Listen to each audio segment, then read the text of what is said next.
Hey friends, welcome back to another video. Today we're talking YoloBox Ultra Audio Video Sync with the new 2.5.1 firmware. Now, if that sounds like something you want to get into, let's check out this video together and let's get into it. Before we jump any further, guys, you know I make these videos for you. If you like this content, go ahead and like, comment, and subscribe. I answer all subscriber questions and comments. If you want to support the channel, go ahead and get one using the Amazon links or buy whatever gear you need using my Amazon links. And if you really want to say a good thank you, hit me up with that tip jar over at PayPal or Amazon, one way or the other. Okay, let's jump into it. The question today is using YoloBox Ultra. One of my long-standing thoughts for so long I haven't even tested it recently is the internal recordings are pretty much good for proxy recordings and nothing else. Maybe a quick scratch turnaround for delivery to a client, but definitely always be recording ABR using your internal camera recordings for polished final video. And I still think that stands true. Today, I'm doing this a little bit backwards. I've already filmed the test and now we're going to look at the results. But I'm doing this so that the results are first. So what you'll find when I share with you the entire test, which is about 16 or 18 minutes, you'll get a chance to look at that straight through as well. But I'm giving you the results up front for those of you that don't want to sit around and wait. I think that my commentary is important on the test because I had to let the test go for a particular length of time so that I could try to develop or give YoloBox the ability to have audio drift happen over time and then sync with the internal recordings to be able to show that drift. I needed to talk about a lot of things. So I discuss my use and some pro tips and things that I have encountered. And I discuss the setup in a little bit more detail, the setup of the test, that is.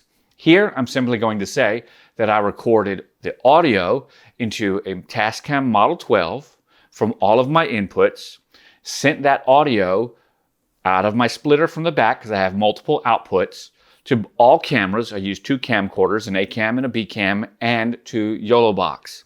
And then recorded on each. The YoloBox recording internally using the settings that I set from the encoder, as well as the two external cameras also recording internally at the same settings that I could get. YoloBox encoding is going to be different than the bit rate that the camcorders record. However, frame rate and resolution was the same at 1080p 60. However, I did encounter something very strange. This happens sometimes. I was streaming to YouTube for this because the dropped frames and audio drift that I discuss later in the video while I'm running the test generally happens most prevalent when you're recording in camera and streaming at the same time.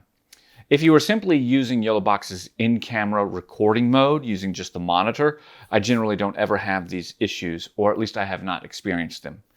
And so I was attempting to reproduce a situation so that you could see it in like a test scenario, and I was able to reproduce it. The YoloBox does seem to have a delay of around 100 milliseconds compared to the other camcorders. My A camera, which was the one giving the wide shot, and my B camera, which was the one giving the close shot, also had a one frame difference of about maybe 15 to 20 milliseconds. We'll look in that differently. My B camera, the one I usually use as my main camera everywhere else, I chose it because it has the most reliable clock and the most reliable output. It's the most expensive camcorder that I have. It's made for broadcast operations. And so it's, I believe, built to a higher spec than my other pieces of gear. Well, at least the gear that we're testing. And so I used it to record the video signal that you will see right here. And the reason that's important is because that is the clock that I would consider the basic, right? Where everything is set. So that's the baseline to match. What that means is that as we're looking from here, and I'll zoom in a little bit so that you can see, well, I'll tell you about it and zoom in a second. The Panasonic AGCX350 was the baseline. The AGCX or the HCX 1500 or 2000 was one frame off, which happens to be about 15 to 20 milliseconds. And YoloBox internal recordings from YoloBox Ultra were 5 frames off, 4 to 5 frames off, which was about 80 to 100 milliseconds. and that was consistent throughout the recordings. Interestingly enough, I did set the recording rate for streaming to YouTube at 60 frames per second, 2,000 kilobits, 2 megabits per second. And YoloBox recorded internal recordings at 30 frames per second. So maybe there's a setting there that I missed or didn't set up right for my internal recordings on this particular test. In any event, I feel like I went through all the steps and set everything properly to record, but I still got a 30 frame per second recording internal to YoloBox, which is something I just wanted to point out because it might be interesting to you. Now, let's jump in a little bit closer here. I'm going to zoom you in so you can see. All right, I'm hoping that you can see just fine and dandy right now. I'm going to go over here and make sure that we're on. Yep, there we go. All right, what I want to talk about is this particular part right here. As you can see down here, I'm at 16 minutes and 50 seconds. I started that when we started the recording as I was streaming. So everything is on the same length, so to speak. Okay, and I want you to see my different cameras. Now, as we're looking right here, I want to jump right into the end because the things I think that will be the most important are when we're talking about lip synchronization. And I just did not experience an issue with lip synchronization like I had expected to experience when I was discussing on my video. I did, however, still experience delay. And right now, this is the YoloBox internal recording. Let's go ahead and switch over to the CX350 internal recording, and we'll play right here where this green dot lines up, where the 0 mark, that's our baseline, and we see a couple of things. The green dot is here. This countdown clock right here has changed to another full logo, right? So we've got the full square and the green dot, okay? And we've got that off, on. It's gonna stay on for those beats, okay? If you're listening, you'll also hear there's a thump, there's a set of drums behind it. I want to now look at what YoloBox recorded. If we look at this one and compare it to YoloBox, you'll notice that YoloBox is roughly 80 milliseconds behind. And it takes 1, 2, 3, about 3 frames in this instance, possibly somewhere between 3 and 4. And if we look at the X1500 internal recording, when everything is set back to 0, we find that it is also maybe 1 frame behind. So about 15 to 18 milliseconds. Now, if we want to get technical, we could actually read exactly where they are behind right here. 16:33:00 compared to 16:32:59.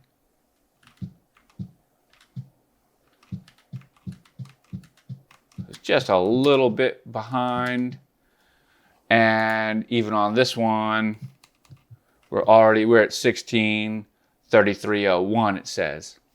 The reason that that's important is very simply because although each of these different devices recorded the same thing, and although the clocks are running on all of them, when you align them via audio, right, via the spoken audio, like a hand clap or something like that, that's when you will notice the audio drift longer throughout the video. The good news is most people won't recognize out of sync spoken word until you get to around 5 frames, 120, 130 milliseconds, something like that. Around 130, 140, 100, somewhere in there. Different people may pick up on it closer to 80 milliseconds. But as you'll see in the rest of the video, I don't really see much of a difference in the audio drift issue. That's something that I had experienced quite a bit in the past, and it appears that YoloLive, the company, has done an excellent job of fixing that audio sync issues over time. And also it shows a blind spot that I have had when it comes to the internal standard recordings for YoloBox. I have been so used to YoloBox not recording internally very well that I don't even use them anymore for my recordings. I use them just as a scratch recording. Nothing necessarily excellent, just a scratch recording, so if I need it, I can have it. But it does mean now that there is no audio drift like I was experiencing, and just a few, 3, 4, maybe 5 frames total of out of sync on a very precise kind of test between 3 separate cameras. We are really within even the variability of some microphone, like wireless mics like I'm using. Like some wireless microphones have latency of around, like especially the commercial grade, like, you know, a latency of 5 milliseconds is excellent. You know, about 20 milliseconds, 30, 40 milliseconds, that can happen depending on what you're using, but most of the gear I use is 20 milliseconds or less. That's 1 frame, that's pretty good. And YoloBox, well, doggone it, YoloLive, the company, has done a great job fixing the issues that I just assumed were still there. So far, though, that I hadn't done a real big test or even looked definitively at it. So I hope that you check this out and watch the next 16, 18 minutes and hear some of the commentary. If you hear me talking about what YoloBox has not done properly in the past, it's because I'm sharing with you my experience at that time. And I made those statements on video before I saw the end of the test for the very specific reason I wanted to try to alleviate any bias that I might have. I wanted to get my opinions out there, my thoughts out there, and then look and see what the results were and see if they matched up. And what I found out here is that, yes, YoloBox, YoloLive, YoloBox Ultra still has some audio delay, but it doesn't seem to be enough difference to make a difference for my type of productions.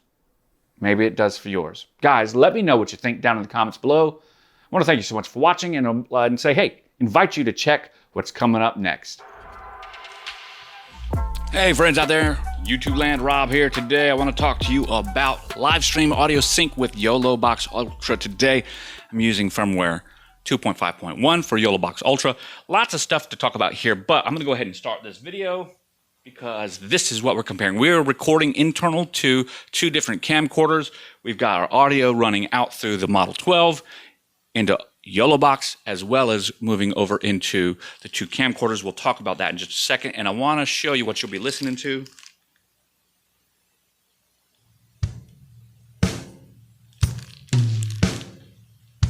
You can hear that drum set in the background. That is the sound that's going to help us determine how things are set up later. Now, I'm going to pull that back for just a minute because it's going to be irritating while we chit-chat, but I want you to know that it's there. Now, let's talk about what we're talking about. And as we do, I'm going to go ahead and turn on auto switching, okay? So I want to do that because it's important for part of the test. Let's go ahead and start it. Great. Auto switching is on. Okay, so what is it that we're doing today? We're actually looking at the test and sync rate specific between audio and video of the internal recording of YoloBox as compared to an internal recording of your camera or camcorder. This is so extremely important. This right here is going to help us tell that because, as you can see, got just a little bit of that sound coming through. And at the end of the video, I'll let this kind of play so that we can see just how much audio drift we get at the end of some recordings. Pull that back for right now. The reason this is important is because I've been doing a lot of testing with talent and talking with Frank and Zoe and different team members. You guys know I work a lot with live stream, and I hear the same questions that come in through the forums and the groups all the time. And a lot of times, actually, I think YoloBox may have actually, or YoloLive may have actually fixed the audio sync issue overall. I like the fact that we've got audio synchronization and audio delay in the audio panel. You see, but that's for live streaming. And of course, that would make it over to the internal recording as well. But when I'm talking about audio sync, I'm actually talking about that synchronization between the internal recording of YoloBox and the internal recording of your camcorder or camera. And the reason is quite simple. How important is that programmed recording when you're on site at an event, recording and switching using titles and, of course, fades and add comments and overlays and SD card video? All of those things happen in real time. So in those instances, you're actually providing a cut, a proper stream for your viewers. You've already created an entire program. That was the purpose, right? Your internal camera recordings are at a higher quality than what YoloBox is streaming or recording, but they have none of the switching. So the internal camera recording, the program recording of the internal SD card is very important in industries where you need to deliver content quickly. Think about the wedding industry. My brides are usually okay with their live stream for their wedding the day of their entire ceremony, even the same day edit with some proxy video or even the real video for some things. But most of the time, my brides wait a couple of weeks, a month, 2 months to get all of their media. They're okay with a few little clippets and sneak peeks. That's normal in the bridal industry. But what about bands? Ever since COVID, I've been doing a lot with bands and a lot with corporations. Bands need immediate, consumable social media content for promotion. They need content that they can charge for behind paywalls, live content they can charge for behind paywalls, and content that can be cut down and sent out for snippets like teasers and smokers. If you're recording a band, you may not be able to create the teaser or smoker on that day of, but pretty close to it, you should be able to use the internal YoloBox recordings to snip into something like a smoker or a teaser, or use the live stream as a way to produce money. That's kind of normal. That doesn't happen as immediately. But if you are a corporation, if you work for corporations that are doing training on a large scale or award ceremonies, that content needs to be delivered yesterday. Once they get through with the training seminar, they need to be able to chunk that content into small blocks and then deliver it out to their entire organization for people that could not attend the training seminar to receive and review. If it was an award ceremony, that content needs to be chopped up into little pieces from the long form and then immediately sent out for morale boosting, welfare, for all those different things that build a sense of esprit de corps in the corporation and make people happy. That's something that the internal recordings for YoloBox would be very instrumental in doing. In the past, I have said don't use the internal recordings on YoloBox for anything other than proxies to synchronize your in-camera recordings to on a nonlinear editor in a timeline like on DaVinci Resolve or Final Cut Pro or Premiere Pro, that you can then have a little bit quicker workflow than trying to just recreate the entire project without the internal recordings of YoloBox. You're thinking like Scratch Audio, think of it like Scratch Video. The reason that this is so important is because YoloBox itself is already creating it. There are other devices that can record internal and stream at the same time that have very little to no issues with this. I can think of OBS. If you've got a well-established rig and you're using open broadcast software, you can just plug right into that and it will record all of your HDMI inputs to your SSD, external or internal, doesn't matter. And as long as, and stream at the same time, as long as your rig supports it, is robust enough, you could stream just fine like that. But that's a house kind of situation. YoloBox is mobile, so it's not my expensive computer over there. It's a different type of device.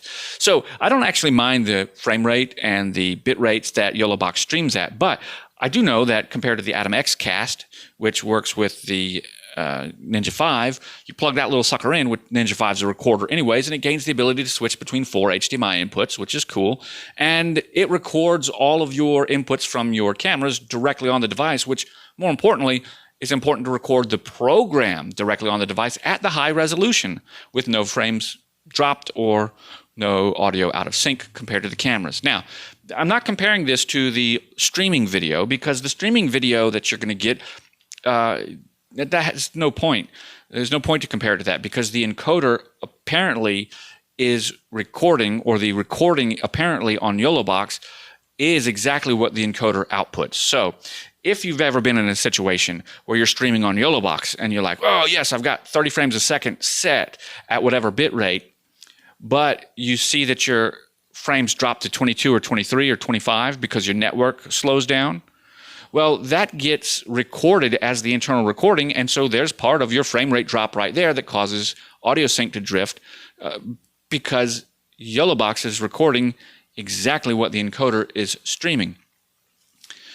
The record step seems to be at the end of the process. And at the end of the process chain, end of the signal chain, we've got record and then stream. So you've got stream, you've got record, you've got encode. In the encoding step, you've got everything from taking all of your different video sources, converting them to the frame rate and the resolution that you're going to see. Of course, down converting with the bit rate using CQ, VBR, or CBR, and then synchronizing whatever audio sources you have. You have to put all those things together and then put your titles over top of them. And then before that step, you have the input step. So I just explained the entire step backwards from the top down. If we were to say it again forwards, think about you have all your devices that have to come into the input step for YoloBox. Then on the input step, YoloBox has to convert them to whatever frame rate resolution and synchronize your audio for whatever source you're using. Then it has to put whatever overlays you have on top of them. Then it has to send it to the recording while it's going out to the streamer. Those two things happen, either one or the other first. I don't know. It might be that the recording happens after the signal goes to streaming. And so any interruption that you have that would cause a frame drop or an audio signal to be out of sync gets recorded into that internal camera recording, just like it gets sent out through streaming. Now, on the content delivery network, on that platform, there may be other things that affect whether or not your content is streaming at the highest rate, which could be on the server side. We're not talking about those things. The server definitely will change your audio and change your video to match its requirements specific to audio normalization. So if you have audio that's coming in too hot, it will try to reduce the volume. If you have audio that's coming in too low, it'll try to boost the volume. If you've got noisy audio, it may try to add a noise reduction algorithm. That's something you can do on YoloBox, which is cool. So as we think about all those things, we have to realize that we're actually talking about the steps that take place for YoloBox to record, and the recording step seems to be at the end of the process, as opposed to other devices where the recording step is at the beginning of the process. Now, how could it be at the beginning of the process if you're recording the program? Well, at that point in time, if the recording was the program, so all of your inputs go in, and then all your resolution gets matched, and your audio gets synced, and your titles get put onto it, prior to the down conversion for streaming, if it records there, and then goes to stream, right? Then if the stream has dropped frames, at least your recording had the native inputs minus whatever conversions were done in order to match resolutions and things.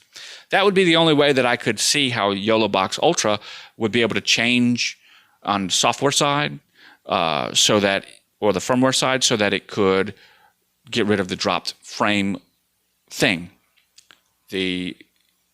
as compared to external camera recordings. This audio sync and drop frame that I'm talking about has nothing to do with just synchronizing your audio with the audio slider. That's a different thing altogether. What I'm talking about is when you look at YoloBox internal recordings and compare them to your external camera recordings and stop considering 6K, 8K versus 1080p, if you just look at recording in 60 frames per second on each device and audio at the same time, it's been my experience that the internal recordings for YoloBox will drift over time. And the reason that they'll drift is because the frame rate of those recordings seem to be variable. I've looked at plenty of them where it says like 27.93 frames per second. That's because as it was encoding, that particular overall recording was just not consistent. You've experienced it. You've seen it. Are these things bad? No, not at all. When I talk to my brides about live streaming their beach on an island, okay, or down at the ocean front, I'm talking about a situation where I've got to use a cellular network, so I set expectations ahead of time, which is why I suggest recording internally. For weddings, it seems to work fine because I've got time to actually create the video, the program again, using my internal camcorder recordings. But for something like YoloBox, I'd like to be able to do this quicker for things like live stream bands and corporate events. As I've been testing talent, this is not something that I've seen with talent, although I can't say that it hasn't happened. I can say that I haven't tested it enough to let you know if it's happened or not. What I can tell you is that internal recordings, when I do OBS or have done OBS in the past, I don't really use OBS that much because I don't see it's that big of an issue for how I work, but for how you work it could be. And with the Atom XCast, not that I have one currently, but my friends that have Atom's XCast, we compare and look at them, they don't have the issue. So I don't see those issues. Now, the final thing to do, since we've had all this conversation, is actually take it over to my computer, bring it up on a timeline, and actually look at the two different recordings side by side so that we can see if the firmware update 2.5.1 has gotten rid of any of that issue. And I hope that it has. I have no idea, and if I was going to make a prediction, I would say that it has not. This is something that I've been talking with behind the scenes to YoloBox for a long time. Ever since I started suggesting the internal recordings be used as proxy recordings. That was back on the original YoloBox. And it's for the exact same reasons that I've suggested here. And I think that the issue has been just a difference in communication between YoloBox and me on the idea of the clock speed, the recording, and just two different perspectives on what to come out with. I'd like to bring up another thing. YoloBox does so much. Why does it seem like input number 2, for me, always has a video gain, a signal gain, that is lower than what my camcorder is putting out? And maybe I should do a video on that. And it, like here, the image that you're looking at right now, I've already done an IRE test. This is lower by about 12 decibels, or, well, 12 decibels would be wrong. 12% is what I'm trying to say. It's about 12% darker on my main shot than what my actual camcorder has to record. So when I look at my zebras and when I look at my waveform monitor, I actually have to set it up higher just for that signal to come in on YoloBox at an appropriate level. It would be nice if YoloBox had some zebras so that we could set directly. This, of course, is a different conversation altogether.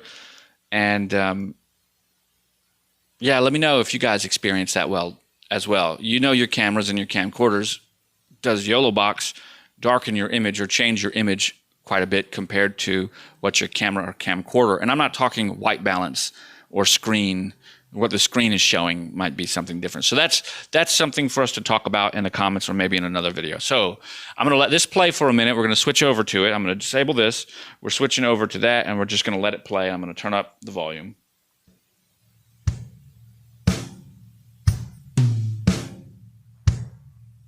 We're going to let this go for about 1 minute.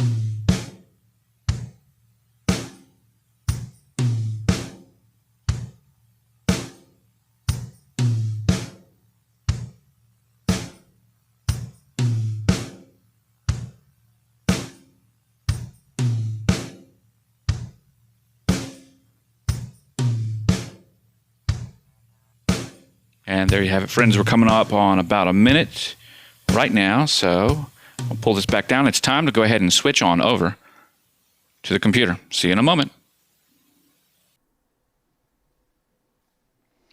Hey, I just want to say thanks for watching the entire video. If you made it this far, don't forget to like, comment, and subscribe. I answer all subscriber questions. I want to thank you guys for watching and remind you I will catch you on the flip side. Bye for now.